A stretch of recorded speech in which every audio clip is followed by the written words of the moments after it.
Okay, we should be live on the Alabama Museum of Natural. Going to double check it here before we start, make sure that we are in fact live. Welcome everybody to the Alabama Museum of Natural History page. We are doing daily live streams for UA Museum's content to learn about various topics. Today we're going to be talking about some very things and some insects and photography. So let's just double check and make sure we are live and everything is coming in there. So I guess we will go ahead and get started. Welcome to today's Museums from Your Home live stream presented by the University of Alabama Museums. My name is Rebecca, the communication specialist for UA Museums, and joining me today for a discussion about natural history and how documenting it through photography is not only important but beautiful. Today with me is John Abbott, and welcome John and Kendra. Thanks, Rebecca. Hi, everybody. Yeah, so there is a little bit of a delay between our two connections, so that's part of the fun of the live broadcast. So while we are broadcasting, feel free to ask us any questions in the comments, or if you would actually like to try to pop up into the live stream, we might have one more spot, and if you want to talk to John and Kendra directly through the live stream, there is a link in the description that you can do. You can go a laptop or a desktop computer or even your smartphone, and we can try to pop you up to talk with John and Kendra live. And as a reminder, any is bound to happen in a live stream. So hang in there with us if our connection has issues, if Facebook has issues. So just times if there is a delay or a connection problem. So now that we've gotten all that business out of the way, what do you guys want to show us today? Well, we thought we would talk a little bit about what we are doing during this social distancing time of our lives, which is quite interesting for everybody, and hope everybody is doing that and staying healthy. But we are trying to be as productive as possible here at home, working on some book and manuscripts that we're doing and using some of our photography, and thought we'd share a little bit of the behind the scenes of that. Yeah. So, yeah. And you want. That's what we're doing. We'll take you into our backyard, show you our blacklight setup, and then bring you back into the studio and show you when we actually catch bugs at night, how we bring them into the studio and photograph them. And then our final projects, sort of our books and other ways that we utilize this type of photography and how that's integrated into the museums and the university in general. So I thought maybe we could start off by showing our screen, Rebecca, of our Lightroom catalog. So Kendra and I guess I should start too and say, so I am Chief Curator and Director of Research and Collections for the UA Museums. And I'm also an entomologist. And so one of the things that we do a lot is work with bugs, of course. And we are very interested in photographing them as well. And we're lucky enough to live out here in the country, west of Tuscaloosa, where we have a lot of acreage that we can explore and find insects. And so we wanted to tell you a little bit about how some of the things that we find and how we're finding them. This is just in our Lightroom catalog. These are just insects that we photographed here at our house in the last 4 years, just to give you kind of an example. Hopefully this isn't going too fast. And we photograph things both on white, that's white seamless background we'll talk a little bit about, as well as in situ. You'll see occasionally a non-insect in there, but mostly focus on arthropods and insects. We also do a lot of photography of insects in flight, and so we can talk a little bit about that as well. And so, and I would just say, I would encourage you, if you have any questions along the way, no matter where we are, if you just type them into the comments section. And if we don't see it, Rebecca will maybe see it and just sort of bring up any questions you have, because we'd love to answer questions while we're at the different areas that we're showing you. So feel free to make this more of a conversation. So one of the ways that we find a lot of these insects that we photograph is by blacklighting at night. Proves to be, fun. It's basically my TV at night. We have a blacklight setup, which we'll show you in a little bit. And we can go out and collect insects in the evening, photograph them both outside and bring them inside into the studio, which we'll show you here in a little bit. And then we use these, this is a green lacewing here. We then use these in our various books and manuscripts and other kinds of things that we're talking about. Here's an example of a click beetle that we get tons of here. I mean, dozens in a single night. And it's the same species that has a tremendous size variations. So just trying to show that there. But lots and lots of different, insects. We've documented, I'm not even sure how many species, well over 1,000 species, 1,500 species here on our place doing this. We're getting a message that says, well, one person's asking if it's working and another person says it is. Kevin's saying it is. So I think it's all Suzanne. working. Yeah, no, it's streaming on Facebook. Okay, great. So anyway, this is a neat fingoted or glowworm beetles. One of my favorite probably beetles. These males have these tremendously ornate or plumose, or actually not plumose, but bipectinate antennae that are comb-like, and the females are wingless and look completely different. But Kendra, do you want to go outside? Kendra is going to go outside and show you our blacklight setup and how we get some of these insects. When we tested this, we were able to see the video. You may not be able to hear her outside, though. Just depends on the connection. But I built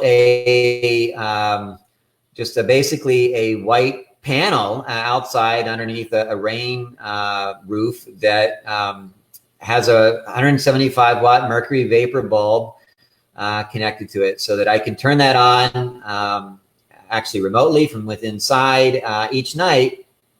And then I can see, I think I saw maybe a geometrid or a moth there on the sheet left over maybe. Yeah, a little moth there still. This can get covered with insects. It's like a caddisfly there each night. So we find lots of good things. And then I'll oftentimes bring them back in. That was our chicken coop back there too. Sometimes I have to compete with the chickens, not at night, but during the day for the insects around our place. But I'll then bring those insects back in, and we will photograph them both without any kind of background, what we call white background, so it kind of removes all the distractions. And then we'll try to photograph these in situ as well. So when Kendra comes back in, we can take you into one of our photo studios where we do some of this work and show you how we do that in there. See if there's any, looks like most people are seeing it okay. I'm seeing some comments, all familiar names and faces, so that's good. I guess so we'll go into the studio. Kendra's reminding me I have to turn off my speaker here. Let's see.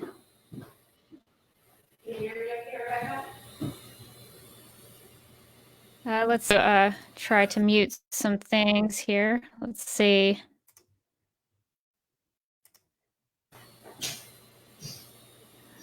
I'm gonna try to pull some. Let's see. Hang tight with us. Might have to just use the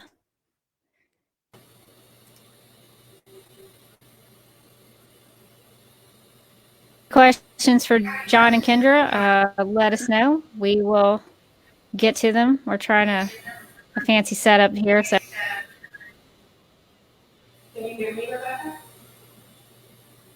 I cannot hear you through the microphone. Let's see. I'm going to try to mute this guy again. Ah, there we go. Gotcha. Can you hear me? Okay. Okay. Sorry about that. And So- I also remove this. So we have a couple of white boxes that we use to photograph our insects. One is using flashes. This is basically a box made out of foam PVC, and then I've got 4 different flashes that I can control the power on, and I can control those from up top here. So each one I can have at a different power, which can allow me to just better control the light. And it's all diffused through these sheets of perspex here. And so the flash is actually bouncing off the top and around in the box. And then I like to actually put things on a lazy Susan so that I can spin them around without disturbing the insect. And then I have them on raised up off of that on a clear box so that actually the light can bounce off the bottom and kind of come up through and around the insect as well. This is just sometimes I need to cover things if they're not being super cooperative. We also have a back. Yeah, so some things the back is removable, and that's because sometimes you know, depending on what you're photographing, you may need to do a better job of keeping them in there. They may want to leave. Usually I was there. Just to laugh. Oh, okay. Like snakes and things like that. Sometimes it's really helpful to have the back on, but most oftentimes we have it off. We also are able to shoot straight down through the top and through a hole where the modeling light is. And we will use techniques like focus stacking a lot of times with some of this live stuff to do that as well. And that's what the setup that you see here is, the Cognisys stack shot that allows us to actually focus through or take multiple images at different focal points of the insect. So it's kind of a multi-usable type setup here, depending upon what we're trying to do. I accidentally got on the chat section and it won't let me off. So I can only barely see what I'm videoing. So apologies if I'm a little off. Okay. John and Kendra, we do have some questions. So we have a question that asks, do the cheap LED UV strip lights work well for black lighting insects? So they can. I actually have a similar kind of setup that I use for portability. They don't put nearly the amount of light out as, of course, the mercury vapor bulb does. When I'm black lighting, I usually, it's all about wattage. The more wattage you have, the more insects you can bring in because the light will go farther. But if you're in a situation where you need portability, then absolutely LED black lights work. Although there's a number of different wavelengths, and there have been different studies out there. You can get some papers to show the different wavelengths and how some of those are better than others. So just your generic LEDs, not necessarily, but there are different wavelengths of LED lights that can be quite productive for bringing in insects. And then we also had one. How many bugs do you catch in a day? That really varies, Angela. It can be, last couple of nights have been quite cool. It's gotten down into the low 40s here, and so it's not very productive. And I'm also always kind of looking for new things, not necessarily just trying to constantly document the same things. But other nights, I can go out there, especially around the black light, and I can hardly breathe to find the end, to capture the insects and see what they are because there are so many. Of course, during the day here locally, it's been really nice. It's been warming up, and we've got a lot of, spring has definitely sprung. We may be all kind of, socially distanced in our houses, but the wildlife is out and about, and lots of things are flying around and coming to our flowers that are blooming. And so there's no shortage of activity, that's for sure. Hey, Linda, I see that Linda Avitt has joined us too. We haven't seen her a while. Yeah, hi, Linda.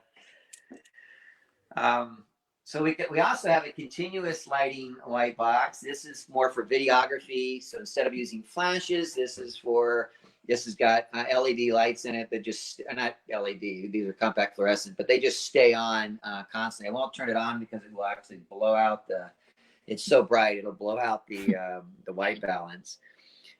If you've ever seen any of our talks where we show the odonate or dragonfly or damselfly nymphs feeding, this is where we recorded it. So we would set it up in here and then just wait until they feed, and then take lots and lots of video until we get what we want. So this is where we do not a lot. Well, when we do video, this is where we do it in the studio.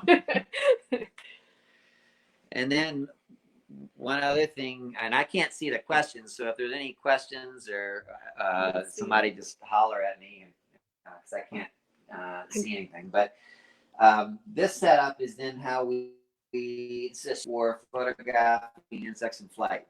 And so I showed a few of those earlier, and I can show some more when we go back in there.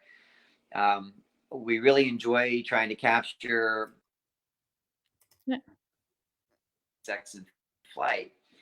And this is how we do that. This is actually what we're standing in is really our formal dining room. So this is our dining room table, so to speak. And what you have here are basically a series of custom-made flashes that allow us to expose the image with the flash by just stopping down the power of the flash. So we put an insect in this box. It actually, the insect trips a laser, which then causes everything to fire and set off. I won't get into too much of the weeds with that unless people are really interested, but this is one way in which we're able to capture these things in flight and expose images about 50,000th of a second or so using these flashes. Oh, and by the way, this is our formal dining room. Oh, did you already say that? So, and we get way more use out of it as a photography studio than a formal dining room. There are, I've got all sorts of little brushes and things to manipulate the insects with.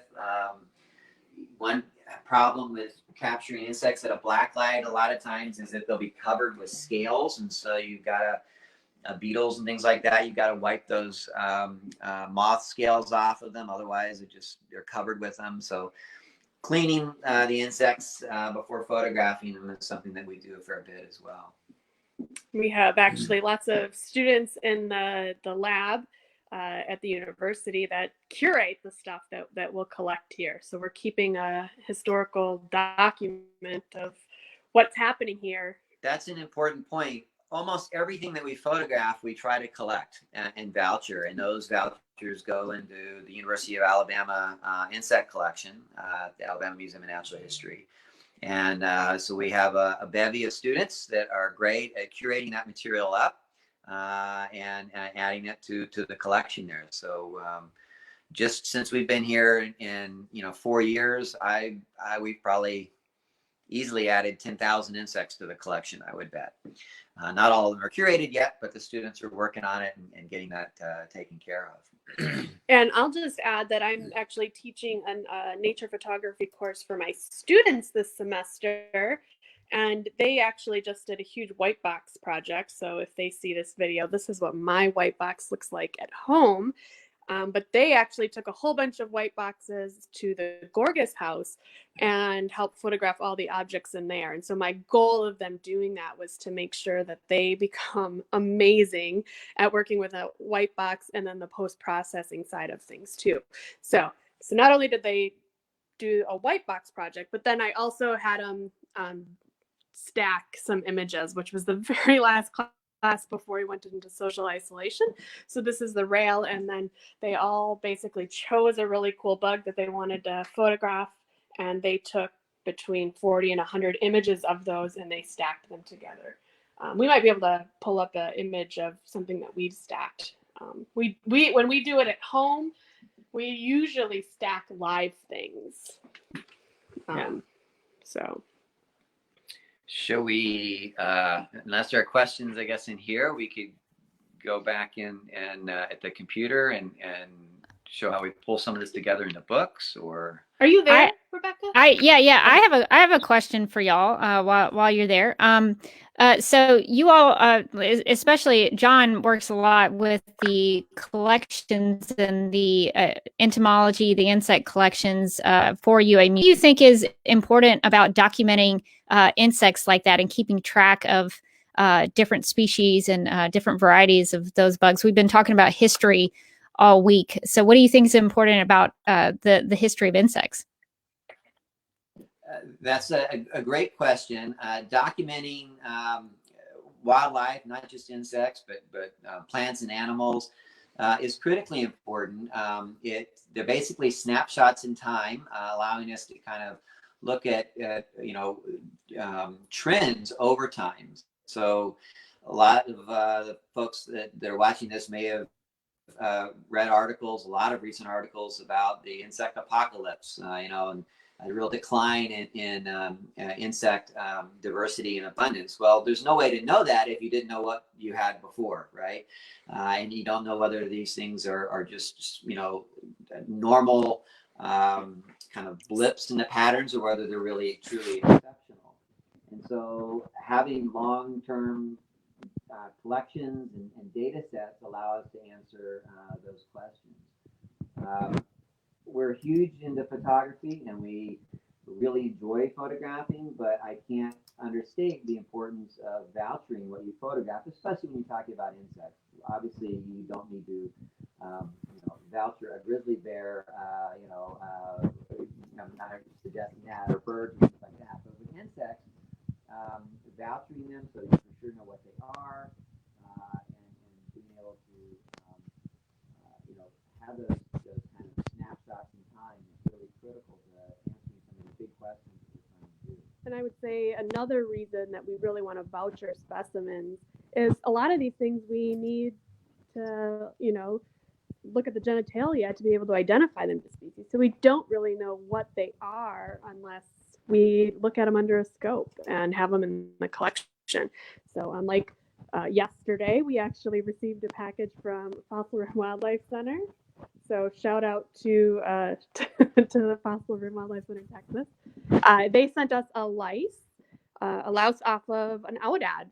And so we wanted to photograph it for the book. And also do we still have sound, Rebecca? Can you still hear me? Yeah, I can still hear you. It was muted a little bit. I don't know if your finger was on top of something that might have been making it softer, but okay. we can still hear you.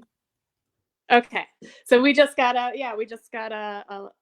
some mammal chewing lice. We're still working on the identification beyond that, but trichodectid lice, from an aoudad. It's the wonders, even in this time of social distancing. I have a friend, Holly Afley, that's the vet at Fossil Rim. It was on the lookout for such things for us, and alerted us to us, and the next day FedEx was delivering them to us. That's right. Here, and then we were photographing them live and stacking them. It's a benefit for them too, because they get an idea of what species are on their animals, and are they a problem? Is it a species that's going to cause the problem? Is it not? So, hey, Megan Wagon. We've got a hi from it.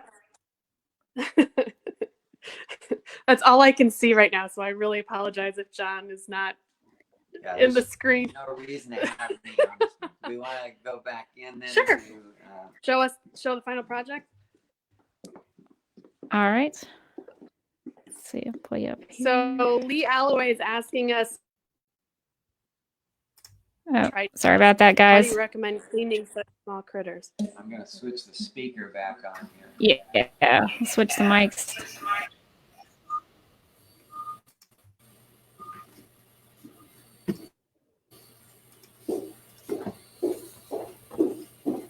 And so can you hear me again now, Rebecca? Okay. Yes, we can hear you. Okay, great. Just switching computers and interfaces there.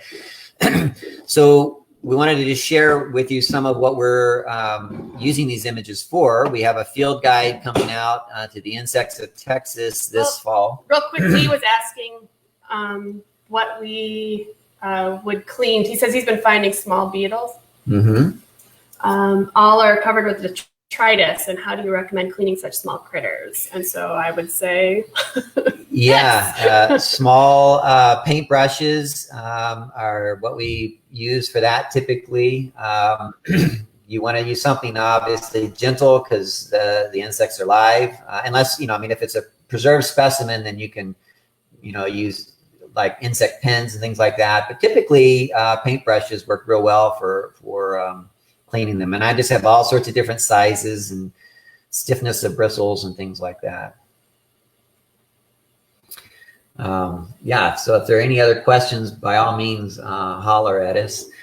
We've got a book coming out this fall that we've been working on for a while on the common insects of Texas. It's an example of one of the types of things that we utilize with the seamless white photography. So we tried really hard to get the best imagery we can for this book. This is the Hemiptera. And so most of these were shot, in a white box, if not the one that we just showed you, something similar, in order to get the best lighting. Sometimes we have to remove the background from a picture that was taken. But we try not to. We try not to do that because this just never is. The imagery, at least our opinion, is just never as good as it would be if you take it, in a white box with great lighting to begin with. So this is just an example of a preview, especially for those of you that live in Texas, of the book that will be coming out this fall with the University of Texas Press. So Pam Bolin is asking, what is the best time at night to blacklight? The answer to that is all night. This is my mother-in-law who goes to bed quite early. But she gets up really early. But she gets up really early. So the best time for you, Pam, would be like 4 o'clock when you get up, or 3 o'clock when you and Dave get up. If I'm really going at it, I will blacklight all night because different things come in at different times of the night. Dusk is oftentimes a good place. It's just, things start becoming real active, and you'll see a bit of a surge in activity there. Then oftentimes right after midnight, you'll see another kind of surge. And then earlier in the morning, you'll oftentimes see kind of a third peak. So depends on whether, what I'm doing the next day and how much energy I have. But ideally, really look at the blacklight all night, and you'll find different things throughout the night. I'll often get up really early in the morning. One of the things I love about Alabama that wasn't always so true in Texas is that it's nice and cool in the morning. And so I like going out to the blacklight, and the moths are less active, so I can often stick them on my hand and photograph them or video them on my hand.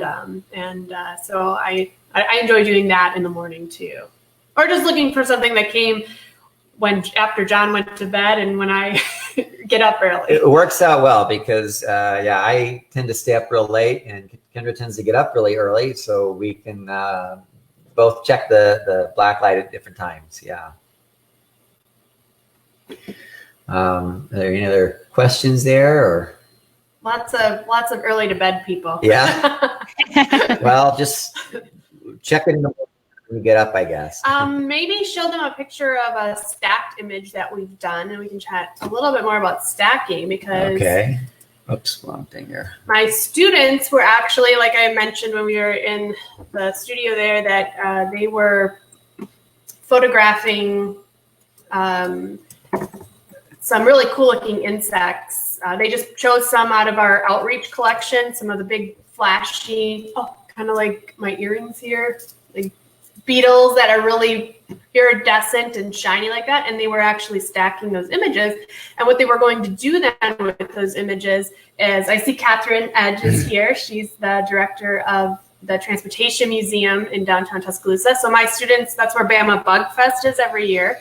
And they were going to have print off these stacked images really big to show in the Transportation Museum. And the reason that's really cool, the way they're doing it, my students being them, is that you can see incredible detail on these bugs, and it kind of switches the perspective. You become sort of smaller, and the insect becomes sort of this big, prominent subject, kind of looking down on you. And so it's a cool perspective. Absolutely. Yeah. So some examples of stacked images of live things. This is a spiny rat louse. That particular image I'm showing right there is a stack as well. But here is an example of what some of these images look like as we focus through them. Skip over the stack one here. Hopefully this will come through. And when you put all those together, then you can get an image like this that shows, real detail stack.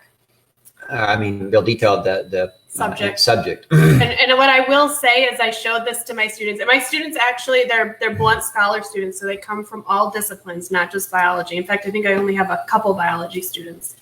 And when I showed them that spiny rat louse, they were like, what? It's so pretty. How can that be lice? Here's an example. Let's see. So this is a sphinx moth. And let me see if I can make that bigger. That doesn't really make it bigger. And again, you can see different elements of it are focused as I scroll through there. And then eventually we should come to it's like this one right here that is taking all those combined. And you can see the real detail of the antennae, the eyes. And this is actually, that was just like 18 shots, it looked like. We try and note how many images it is. So this is a live specimen. Yeah, this is live, yeah. So my students were doing upwards of 100 images, and then they were stacking them together. So so I don't know what the state of that exhibit will be in the Transportation Museum, given our social distancing and not being able to be together for me to help them and how they can upload them, or if we were going to have them at Bug Fest this year. But at some point, those images will be up at the Transportation Museum. Let's see what other questions we have here. Do you see changes in the populations brought about by changing climate? We certainly see from one year to the next changes in what I get at the sheet, for example, or the black light, for example. This year I've seen a ton of stoneflies. We've gotten stoneflies throughout the year, normal, but this year a ton of Isoperla and Perlesta. So it's hard to say whether, just like the increase there or a decrease in other, it's sometimes hard to say whether that's associated with climate change, but we definitely see changes in populations. But by documenting them over years, decades, that's where we can start to answer some of those questions for sure. We certainly don't have any long-term data sets here because we've only been here a few years. But we do know that friends and colleagues in other parts of the world that have been blacklighting for 20, 30, 40 years see drastic decreases in the volume that they're seeing at blacklights now, especially in the tropics, which is devastating because that's where a chunk of our biodiversity, huge chunk of our biodiversity is. So, and then I will add, just because we're scientists and there's exceptions to everything, that we have colleagues in Gorongosa, Peter Nizkrecki, who he's actually seeing a bumper crop, like he's seeing a ton more. So there could be pockets where the change in the climate is actually increasing some populations, and other areas where it's decreasing. So. Lindsay is asking, what made you fall in love with bugs? I grew up, and my dad was the one that just asked that previous question, and I grew up in a family that was, interested in the outdoors and in science, and Dad introduced me to insects very early on, and they just captured my imagination. I mean, literally from probably about 5 or so on, I've had a fairly committed relationship with insects, I guess. I don't know. I mean, I'm very, very passionate about them, and have never really turned back. I don't. It's just there's so much diversity that they've just always really captured my. I'm an ecologist that studies insects. We collaborate on a lot of projects, and I see that Kevin Kosit's here. We're collaborating with Kevin Kosit on some environmental DNA projects, and I'm just interested in natural history. I'm interested in how animals interact with their environment. That's what gets me really excited. Like, I want to know why this population is on the decline, or is it actually on the decline? Can we find evidence to show that this population is small? So we're currently working with a really rare dragonfly that John actually described in 2011, the Sarracenia spiketail, and that what we've been finding is that there's that the population is incredibly small. Like, we've just done some preliminary analysis on it, and we're seeing like some of these small populations, the genetic estimation is between so the effective population size is between 2 individuals and 40 individuals, which is insanely small especially for insects. And I think that's what got me excited, Lindsey, is that every insect is like its own sci-fi story. Like, once you dig into it, they're all so cool and they all have this amazing life history. So any of the sort of sci-fi monsters are generally from insect life cycle. Yeah. So, and Catherine's asking, where's your favorite place on Earth to photograph insects? My answer would be the place I haven't been and want to go. That's my favorite. So that's always my answer. So you stole my answer. Oh no. Yeah, we love to travel, and so just really exploring new places is I think always fun for us.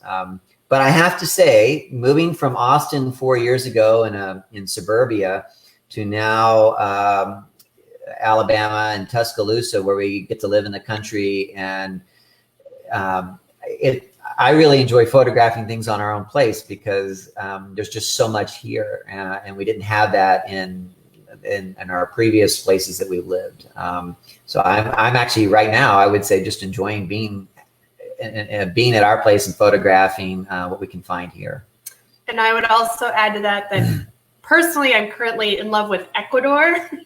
we went there last year for Bugshot, and we are going to go next year, pandemic pending, with students from the University of Alabama and teach them the jungles in the Amazon of Ecuador, and have them sort of describe species, associate the nymph, the juvenile states of the dragonflies to the adults. And we just had a blast in Ecuador. So I think that's currently one of my favorite places right now. I feel like there's so much there and an easy, great place to get to.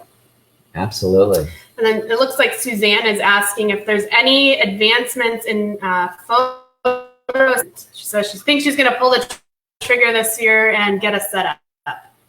Well, Cognisys is really the place to get a stack shot. There are a couple of different versions there. They have, depending upon when you last looked into it, Suzanne, they do have a Stack Shot 3X, which has got a touch screen as well as can control 3 different axes at once. That's the place to look is Cognisys. And I would definitely recommend the 3X because the interface is way easier to use than the 2X. Even if you're not going to use 3X, buy it because it's so much easier. I just taught my students how to use it, and they picked up on it really quick. So, and then what's the setup that you got for the lab? Because there's a really cool setup that's a little bit more turnkey. Yeah. If you need a tax write-off. So there's something called a macropod setup, which is basically uses Cognisys stack shot as well as some other equipment, and kind of assembles it together in a bit of a turnkey solution to microscopic stacking primarily. I mean, it's really designed for the smaller stuff. And it's called a macropod. I think if you just Google that, you probably would find that. Yeah, my students enjoyed using that. That was easier for them to use. Everything's sort of compact and it's ready to go. The lighting also was nice. Yeah, it's a bit more of a turnkey solution if you don't want to spend a lot of time working out certain aspects of it all. Katherine Edge and Mary Beth both are asking questions. So Katherine says, where haven't we been yet? A lot of places. My list is long of my future favorite places to photograph insects. And Mary Beth wants to know where we find the most insect diversity. I think that's a tough one. Yeah, I mean, Ecuador and Peru have been big hotspots for us in terms of insect diversity. We spent a lot more time in Costa Rica, so we probably got more insects from Costa Rica. But you know, basically anywhere in the tropics, Old World or New World, is always tends to be the most diverse, depending on the group you're looking for. Yeah. Yeah. Gordon, if you don't follow Peter Neskreki on Facebook or social media, you should, because he's constantly posting amazing images of insect biodiversity in Gorongosa, which is in Mozambique, which is just north of South Africa. So it's in the southern area of Africa, kind of next to Madagascar. The island Madagascar is just off the coast there of Mozambique. Like Stephen is asking, do you know of Lord Brown Recluse? I guess I don't know what that's referring to. I know of brown recluses, but I don't know what Lord Brown Recluse means or is referring to. So also, Suzanne Wainwright. Oh, go ahead. Oh, no, I was just had found a question up here that I don't know if you want to talk about this, about your lighting and your polarized filters on camera and lights. Yes. So I don't do a ton with polarized filters. Lighting, I'm assuming maybe Linda means like in situ kinds of situations. And so I always use flash. I'm a big flash user, usually 2 flash heads, although lots of different setups depending upon the situation and, quite frankly, what's working at a current time. I mean, in our trip recently to Ecuador, I had 2 different macro flashes break, one after another. So you know, it just depends. But basically, different kinds of flash heads, but we always try to have at least 2 flash heads, and then some way of diffusing that flash. Looks like Kendra went and grabbed this is currently what these are actually from that setup. They're 3D printed. They're not really diffusers. Well, they're diffusers, but what they're doing is reflecting the flashlight rather than pushing it through anything. I don't know if you can see here, but there's 2 flashes there. One here and one here. Oops. This is one of our helpers in the house. Greta wants to check it out. Greta Thunberg. We named her after, of course, the famous climate change activist. So, and the key to diffusion is getting your diffuser close to your subject and as close to your subject and as far away from your light as you can. So we're always experimenting with different ways to try to do that. This is just one of. We literally just started playing with these things yesterday. Yeah. So it literally our lighting is constantly changing, Linda. Like constantly. It's like the only constant that your diffusion and lighting is changing. We have another question from Suzanne. I have a creek med flow by my house. How far or close should I set up light trap for collection? Also, leaves have not flushed yet up here. So first, benefits of living in the South. We have lots of activity already. And we have a creek back behind us as well. You will get inundated with caddisflies and true flies and stuff like that if you get your light too close to the creek. I mean, if that's what you're targeting, then that's great. But I would suggest if you're looking for kind of a more broad catch, having it some distance away. I'm not even sure how far away our light is from a creek, but we're up on a hill, so it projects. I think the key is really more, sorry, our cat is walking through here. I would say the key is, getting away from any kind of competing ambient light, like get out of cities.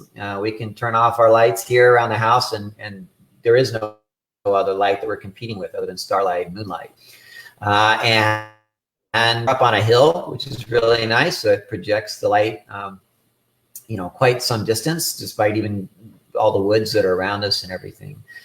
So I think those are key points if you're thinking about where to try to set up. And again, unless you're specifically after aquatic insects only, I would try to stay I would not put something necessarily right on the stream side. And then Stephen Castro is asking, what are your guys' favorite insects by the looks category? But I guess meaning, what's your favorite one to look at? So I mean, my passions are really with dragonflies and damselflies, or what we call the odonates. So that's my answer, dragonflies. Well, of course I have to like dragonflies and damselflies, but I would say the sort of puppy dogs and kittens of the insect world for me are walking sticks and mantids. Like, I'm always like, oh, look how cute it is when I find them in, when we're traveling and stuff. I'm always most excited to see that. And they're very anthropomorphic, especially mantids, because they're turning their head and looking at you. And Kevin's asking, how do you spell that last name? And I don't know. Love the picture, Kevin. That's awesome. It is. How come they don't do that to me? Looks like maybe a blue dasher. Do you mean the name of the stacking setup, maybe? What was the name of the stacking setup? Cognisys it's Cognitive Systems, COGNISYS. Yeah. And then John Friel is asking our thoughts about entomophagy. Really?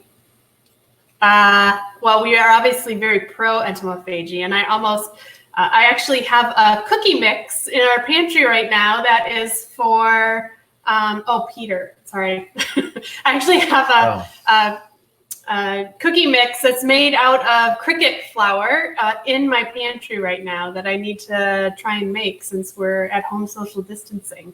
It's a great time to do that. So I often will make insect food for people to try at the Natural History Museum or other events that I go to around where I am, around Alabama and Texas and wherever we go. And so I think once people start eating insects, it's more of a mental game than it is a texture taste game. I think once people start eating it, it's not as big of a deal. It's just really getting over the mental side of things. And, with climate change and increased population size, the U.S. is going to start to move in that direction as well, getting protein from insects, because it's much more environmentally friendly. You use way less water to create the same amount of protein from insects as you would from mammals. So it's very, your thoughts? Yeah, I mean, I imagine with time, we're all going to be eating a lot more insects. People eat lots of insects now and you just don't realize it. But I think with time, we'll be more forced to do so. It's just one of those inevitable changes, like what's happening right now that we're all going to be dealing with, I think. Do you know how to spell Peter Nescrecky's name by? It's Piotr for Peter, and then Nescrecki is Nascrecki. I think I spelled that right. Yeah, that'll get you there. Did you say Nascrecki? Nascrecki. Yeah, that's how you spell it. And then Todd is asking, what find has surprised you to find in Alabama? Anything that you have found that you didn't expect to find? So what kind of finds here? We have an exceptional number of Saturnaean moths just in our yard or at our place. Insane amount. These are these big giant silk moths, and while I've certainly seen and collected them over the years, I'm, I guess, kind of constantly amazed at the numbers of both species and abundance that we have just here. I mean, already this year, I think I've got 4 species and numerous individuals of each. I mean, it's a lot of diversity that we have, and it's just because of all the hardwoods that are around that they're feeding on. And I would say it's exciting to see the stag beetles. We really want to see an elephant stag beetle. We've had females come to our lake, but no males yet. And that will be very exciting when we finally see that.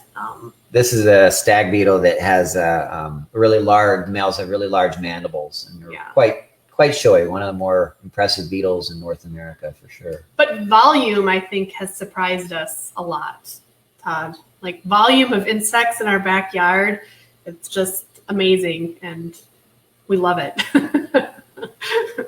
And not just at night. We actually have converted our front yard to native plants, and we're trying to not mow our front yard. We've just spread out wildflower seeds. So during the day when the wildflowers come up, where we have all sorts of pollinators and stuff going to flowers and plants in our yard, we try to make sure we have host plants for things that we want to attract and stuff. So we actually do quite a bit during the day as well.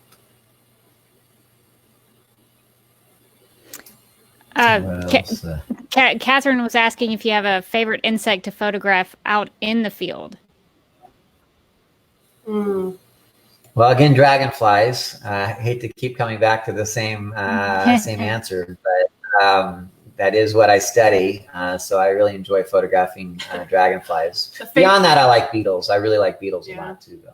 The favorite insect to photograph in the field is the one that's cooperating. Good answer. I can't tell you the number of times I'll go outside and just walk around with the dog, and I'll be like, "Oh, that insect is perfect. I gotta go get my camera to photograph it," and I come back and it's gone. So, cooperative one is a favorite one, but yeah. And it says, are you guys part of the Facebook group? Oh, sorry. Go ahead. No, I was just about to say we have about 7 minutes, so if you want to take a couple more questions or comments, and then we'll wrap it up. Oh yeah, Odonata Central. So I don't know, Stephen. I don't know about entomology, but that sounds brilliant. And Will Kuhn is telling us to plug Odonata Central. That's right. Let's plug Odonata Central. Yeah. So I have a citizen science website devoted to dragonflies and damselflies called Odonata Central that we've recently completely rehauled. I mean, it's a completely new site.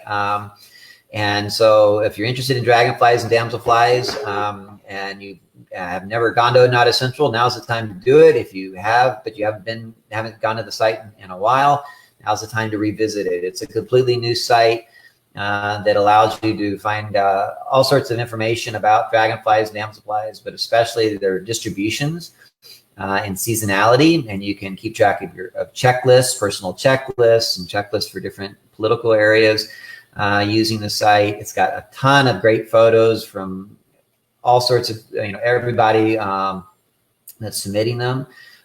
So thanks, Will, for mentioning that. And definitely encourage folks to check that out. And I will say that Will and John are actually, Will is working on well, why don't you talk about it, because you know about it, an app that'll actually help you identify dragonflies easier. So he actually, a lot of the University of Alabama students have been helping to scan dragonfly wings, and it's for this app that they're trying to create. Well, yeah, some people may be familiar with, in fact, John Friel, when he did this last week, talked about iNaturalist and Field Guide and a few of these other artificial intelligence applications out there that allow you to basically help suggest what you're looking at, what the idea of the identification of whatever it is you're looking at.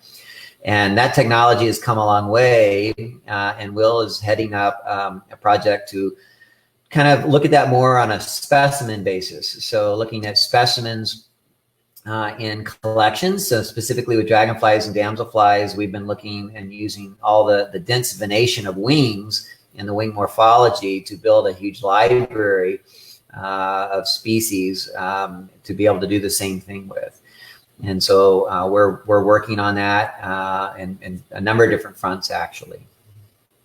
And eventually, at some point, may have some aspect of that integrated into Ode Not Essential, actually. Yeah, and I'll also put a shout out there for Suzanne Wainwright. She actually has Bug Lady Consulting, and she uses, and please correct me if I'm wrong, Suzanne, but she uses insects actually as control for pests on plants and stuff. So she travels all around the country and, you know, helping people figure out their pest problems with their plants and greenhouses and gardens and stuff. So I often actually send my students to her website to learn more about that. Oops, sorry. Probably a spam call. Yeah. That's all right. It's live. That's right. So yeah, so that's another cool place to go and get some cool information. Well, awesome. Well, do you guys want other questions? I think we might be out of questions, and we're almost out of time. So do you guys want to leave our audience with any thoughts about anything, about photography or nature or insects? Well, I would just say, even if you just have, you know, a smartphone, there's plenty of opportunity out just around your house or apartments to find things. There's lots of opportunities to document those things online and share them, whether that's through Facebook, iNaturalist, Ode Not Essential, or other things. So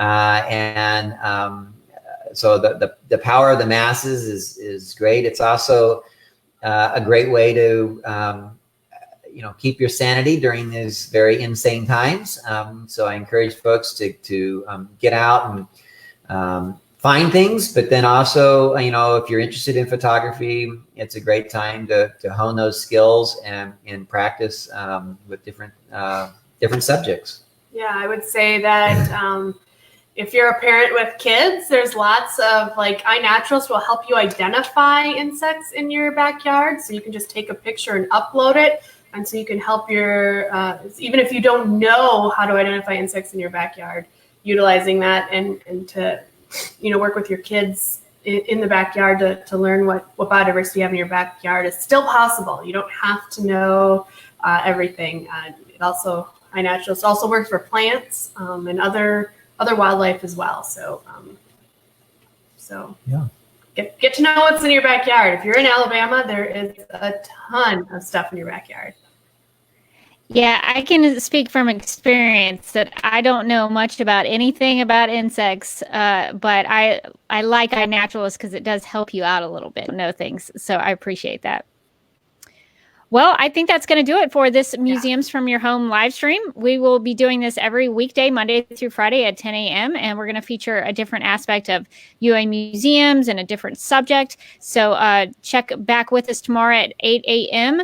10 a.m. Sorry, that's too early. So we'll be back on the Alabama Museum of Natural History's Facebook page at 10 a.m. So we'll be talking about something else. And for a full live stream schedule and links to our coloring book that features a lot of awesome insects and discovering Alabama's online educational resources, including their free episodes and teacher guides, you can check out museums.ua/museums from your home. That'll have all of that information there and be really easy to find. But thanks for visiting UA Museums with us today from your home. Bye. Thanks for joining us.